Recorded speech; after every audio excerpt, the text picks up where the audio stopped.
للتقى وصحبة الأبرار، مجھے پرہیزگاری اور نیکوکاروں کی صحبت کی توفیق دے۔ تقوی یعنی دل میں اللہ کا خوف، اور ایسا خوف جس کے بعد کوئی خوف نہ رہے۔ پھر میں حق کا ساتھ دوں، باطل کے خلاف بولوں اور ظلم کے مقابل ڈٹ جاؤں۔ نیکوکار وہ جو اہل بیت کی محبت میں ڈوبے ہوئے، ان کے سچے پیروکار ہیں، ان کی سیرت پر چلنے والے ہیں۔ ایسی صحبت جو ہمیں امام زمانہ کے قریب لے آئے۔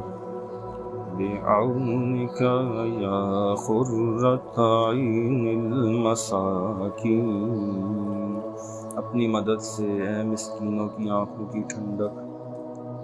پروردگارا، طاغوتی قوتوں نے تیرے صالح اور پاکیزہ بندگان کو پے در پے ٹارگٹ کیا، کہ تیرے خاص اولیاء کی رنگ و بو رکھتے تھے۔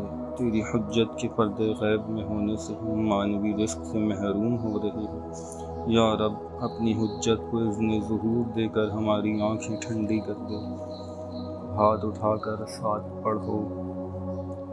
اللہم طہرنی فیہ من الدنس والاقذار، وصبرنی فیہ علی کائنات الاقدار، ووفقنی فیہ للتقى وصحبة الأبرار، بعونك يا قرة عين المساكين۔